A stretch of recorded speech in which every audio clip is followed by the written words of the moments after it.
Okay, so right now what we got going on is we're doing a little weekend upload for Bodie Vision. Now what I mean by a weekend upload is I'm not working on the thing that hit. Okay, just relax for 1 second. Just relax for 1 second. I'm just trying to tell them something. I'm not working on the car that I have been working. Okay, I'm not.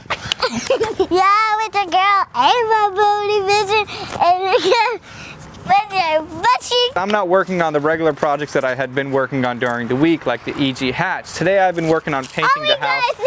Little prickly thing.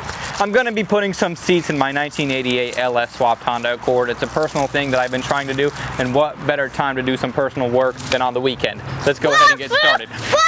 And now, you're watching the vibe that is to get a free refill at the movie theater using a cup from the garbage channel of YouTube. Welcome to Bodie Vision. Come on, Ava, we're gonna go for a little ride in my car. We're gonna pull it around, okay? And we're gonna back up the car and BFF schoolmates. BFF, Ava, classmate, classic. Hello.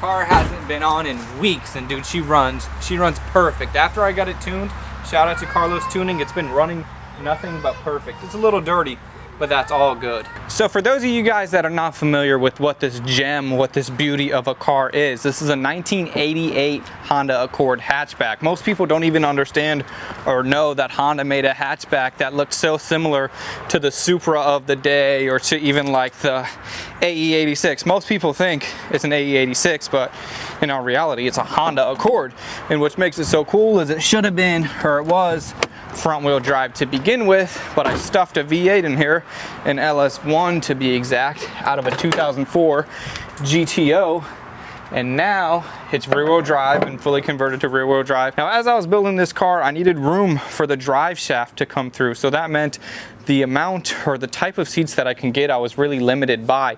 I couldn't put the factory seats in here, they were just way too wide, so I put in these like bomber type seats, which were pretty cool. They're definitely narrow enough. Now I had a lot of complaints about these seats, and let me get one thing clear. I will never change what I'm doing based on complaints. I would only change what I'm doing based on if I don't like it or if I see a reason to want to change it. So I do like these seats. I think they look pretty cool. Me and my father custom made all this leather insert stuff, but I have two gripes. Number one, it's not exactly safe since your neck hangs over it, but it's not much different than like an old truck with a bench seat. So safety is kind of an argument, but that wouldn't really push me over the limit. My number one complaint, honestly, about these seats is as I'm sitting in the car, right?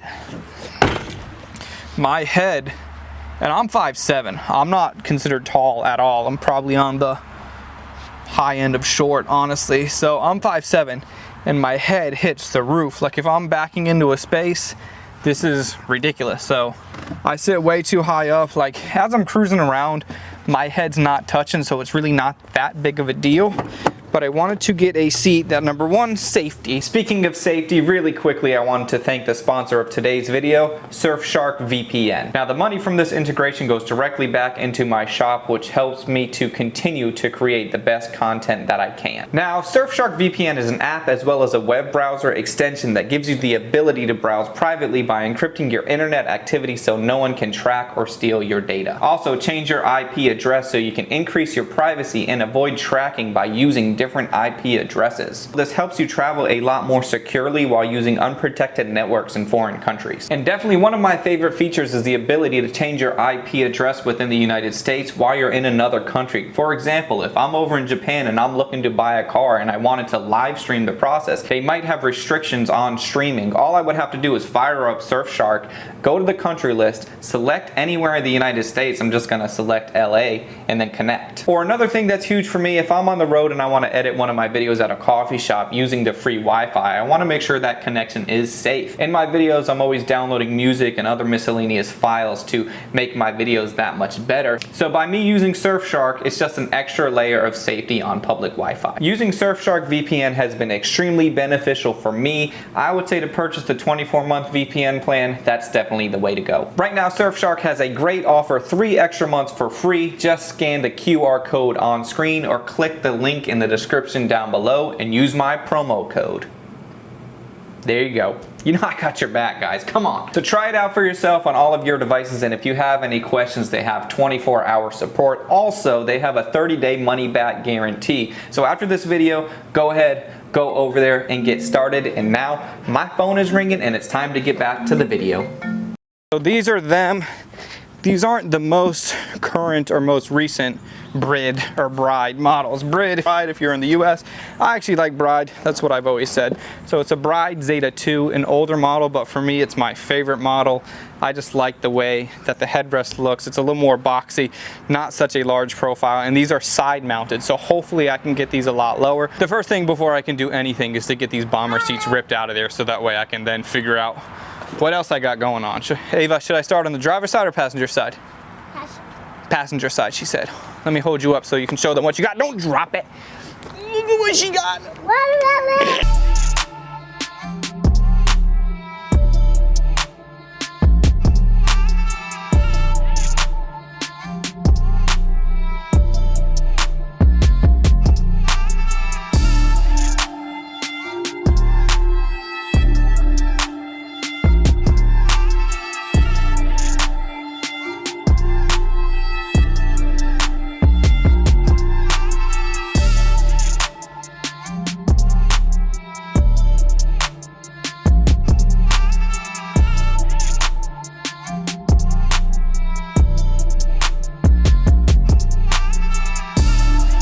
Alright, so at this point we have one goal. The only goal is to get the seat mounted properly into the car. Now I have these brackets, these fit the seat. And these brackets here, these fit the car. So the idea is, let's try to meet halfway and figure out what kind of a common area we have. So in this bracket we have a vertical section right there. In this bracket we also have a vertical section, even though it is only about 1/3 of the entire bracket. That's okay. I bought these to make them work. So I'm going to cut along this line. Once I have this 1/3 broken off, I'm going to weld that to this bracket. This will become one bracket. The top is going to receive the seat. The bottom is going to fit in the car. And that's all we need to do, and that's how we're going to do it.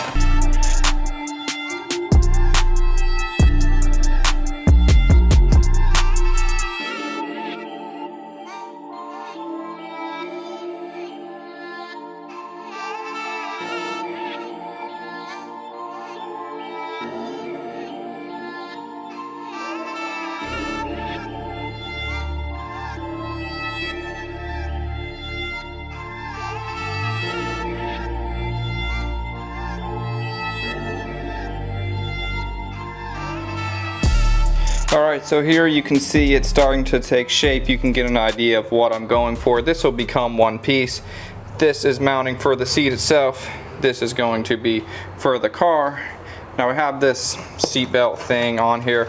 I'm going to figure out a better, more safer way for the seat belts to work. I think that should be mounted to the chassis itself and not the rails, because if the seat goes flying, you don't want the seat belt to go with it. So let's go ahead and get those welded together, put those on the seat, and then put the seat in the car.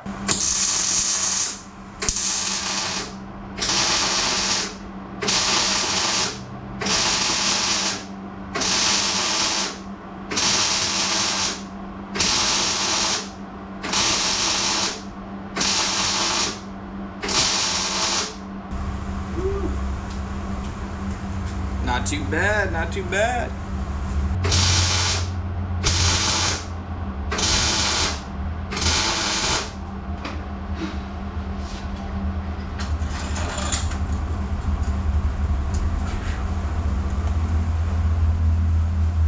So just a second ago we were talking about the seat brackets and the car's brackets, how we're going to make them fit together. So we got those welded and everything is all good on that end. So one thing that we didn't discuss is if you had the brackets mounted to the seats, like the seat brackets, and you had the rails in the car, there's a difference. The seat brackets are actually more narrow by 1 inch. So what I ended up doing is I just took some of this hollow round rod or round stock, whatever you'd want to call it.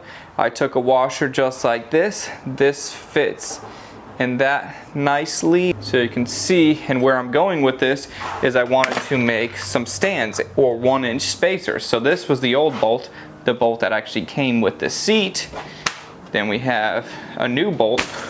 Now we have a new bolt that I got from the hardware store that is exactly 1 inch longer, and we have a 1 inch stand spacer that's going to go in between the seat and to the seat rail itself. I figured this was the easiest route to go down. So let's get them thrown in and see how they sit.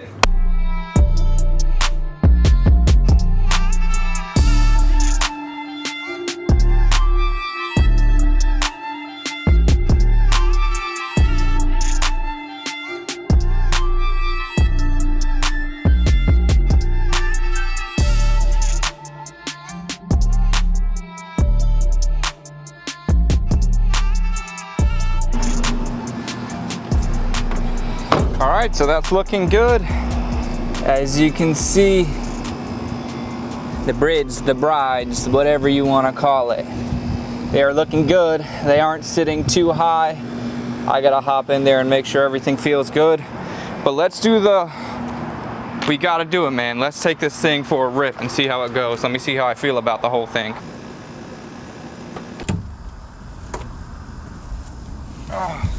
Alright, let's see how this goes. Ooh, I need to slide forward just a little bit here.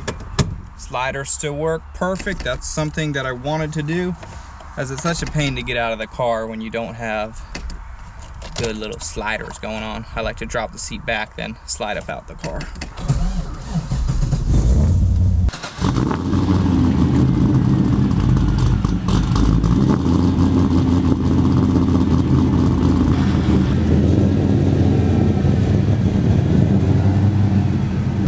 Take it on a little rip and see what it's got going on.